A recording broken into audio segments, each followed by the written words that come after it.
नमस्कार, स्वागत है आप सभी का हमारे YouTube चैनल इन्फो अकेडमी पर। और आज के वीडियो में हम चर्चा करेंगे कि हरियाणा सरकार के कर्मचारियों को जो कैजुअल लीव दी जाती है उसकी गणना और इंटाइटलमेंट किस प्रकार से रहती है।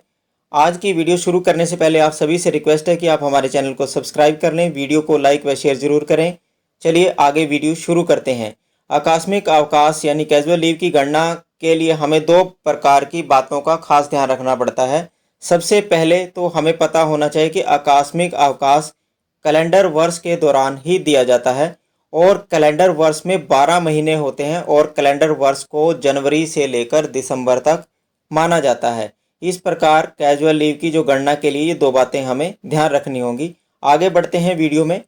आकस्मिक अवकाश यानी कैजुअल लीव की गणना के लिए 3 स्टेज पे हम गणना कर सकते हैं। वो 3 स्टेज कौन कौन सी है आपकी वीडियो स्क्रीन पर आपको अब दिखाई पड़ेंगी।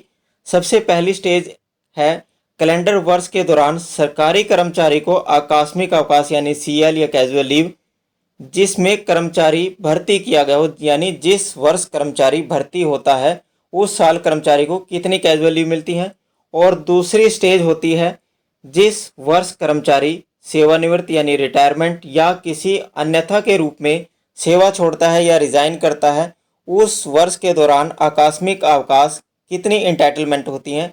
और तीसरी स्टेज होती है सेवा के प्रथम वर्ष और अंतिम वर्ष, अंतिम कैलेंडर वर्ष को छोड़कर बाकी के जो कैलेंडर वर्ष में आकस्मिक अवकाश यानी कैजुअल लीव दी जाती है वो किस प्रकार से दी जाती है। ये 3 स्टेज के ऊपर कैजुअल लीव की गणना की जाती है। चलिए आगे वीडियो में बढ़ते हैं। और जो सबसे पहली स्टेज है कैलेंडर वर्ष के दौरान सरकारी कर्मचारी जिस वर्ष के दौरान कर्मचारी भर्ती होता है, यानी जिस वर्ष अपनी सेवा या नौकरी या सर्विस ज्वाइन करता है उस वर्ष कितनी इंटाइटलमेंट होती हैं सीएल एक कर्मचारी को, चाहे वो पुरुष कर्मचारी है या महिला कर्मचारी। यहाँ 2 प्रकार के कर्मचारी होते हैं, महिला और पुरुष कर्मचारी, और दोनों की इंटाइटलमेंट अलग अलग से होती है जो कि आपकी वीडियो स्क्रीन पर भी अब आपको दिखाई पड़ रही होगी। सबसे पहले जिन कर्मचारियों ने 30 जून से पहले सर्विस ज्वाइन की है, यानी अपॉइंटमेंट 30 जून या 30 जून से पहले जिन कर्मचारियों की अपॉइंटमेंट हुई है उन पुरुष कर्मचारियों को 10 सीएल मिलेंगी और जो महिला कर्मचारी हैं उन्हें 20 सीएल मिलेंगी। और बात करते हैं जिन कर्मचारियों ने 30 जून से लेकर 30 सितंबर के बीच अपनी सेवा ज्वाइन की है, यानी नौकरी में आप भर्ती हुए हैं या ज्वाइनिंग की है, तो उन पुरुष कर्मचारियों को 5 कैजुअल लीव मिलेंगी और महिला कर्मचारियों को 10 कैजुअल लीव मिलेंगी। अब बात करते हैं जिन कर्मचारियों ने 30 सितंबर के बाद ज्वाइन किया है अपनी सेवा में, यानी कैलेंडर वर्ष में जब ज्वाइन करता है कोई भी कर्मचारी और 30 सितंबर के बाद ज्वाइन करता है तो पुरुष कर्मचारी को 2 कैजुअल लीव मिलेंगी और महिला कर्मचारी को 5 कैजुअल लीव मिलेंगी। और चौथे प्रकार में होता है जो 30 नवंबर के बाद जो कर्मचारी ज्वाइन करते हैं उन पुरुष कर्मचारियों को 1 सीएल मिलेगी और महिला कर्मचारियों को 2 सीएल मिलेंगी। अब बात करते हैं सेकंड स्टेज की।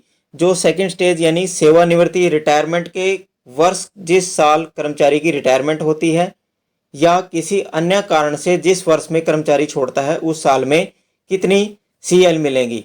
यदि कर्मचारी अपनी सेवा से रिटायरमेंट ये प्रथम जुलाई या उससे पूर्व होता है, यानी कि 1 जुलाई या उससे पूर्व यदि किसी कर्मचारी की रिटायरमेंट है तो उस वर्ष कर्मचारी को उस कैलेंडर वर्ष के में जो आकस्मिक अवकाश मिलने वाला होता है उसका आधा कैजुअल लीव एक पुरुष कर्मचारी या महिला कर्मचारी को दिया जाता है। और जिन कर्मचारियों की रिटायरमेंट या रेजिग्नेशन से सेवा छोड़ते हैं, जो कर्मचारी अपनी जिन कर्मचारियों की रिटायरमेंट प्रथम जुलाई यानी 1 जुलाई या उसके बाद होती है उन कर्मचारियों को वर्ष में जो पूर्ण आकस्मिक अवकाश यानी पूर्ण सीएल उस दौरान में जो भी इंटाइटलमेंट उस कर्मचारी की बनती होगी वह उसे, सपोज करो पुरुष कर्मचारी को 10 छुट्टी उस साल में मिलती हैं तो 10 ही उस पूरे कैलेंडर वर्ष के रूप में उसको मिलेंगी। अब बात करते हैं तीसरी स्टेज की। सेवा के पहले साल जिस साल ज्वाइनिंग किया है या अंतिम वर्ष, सेवा का अंतिम वर्ष यानी कि रिटायरमेंट वाला वर्ष या रेजिग्नेशन वाला वर्ष को छोड़कर बाकी के अन्य जो साल होते हैं, जो अन्य कैलेंडर वर्ष होते हैं, उस दौरान कर्मचारी को कितनी सीएल की इंटाइटलमेंट रहती है वो आपकी वीडियो स्क्रीन पर भी इस प्रकार से है। अब बात करते हैं जिन कर्मचारियों की सर्विस यानी सेवा काल 10 वर्ष की हो चुका है, 10 वर्ष तक की सेवा के दौरान पुरुष कर्मचारियों को 10 CL मिलेंगी और महिला कर्मचारियों को 20 CL मिलेंगी। और जिन कर्मचारियों की सर्विस 10 वर्ष से लेकर परंतु 20 वर्ष से कम हो चुकी है, उन पुरुष कर्मचारियों को 15 CL इंटाइटल होती हैं, यानी 15 CL एक कैलेंडर वर्ष के दौरान मिलेंगी और महिला कर्मचारियों को 20 छुट्टी मिलेंगी। और बात करते हैं जिन कर्मचारियों की 20 वर्ष की सेवा हो चुकी है या 20 वर्ष से अधिक हो चुकी है, उन पुरुष कर्मचारियों को 20 कैजुअल लीव मिलेंगी और महिला कर्मचारियों को भी 20 कैजुअल लीव ही मिलेंगी। यानी महिला कर्मचारियों को, चाहे महिला कर्मचारी की 10 वर्ष की सर्विस है या 10 से 20 वर्ष की सर्विस है या 20 वर्ष से अधिक की सर्विस है, तो 20 कैजुअल लीव प्रत्येक वर्ष यानी कैलेंडर वर्ष में दी जाएंगी।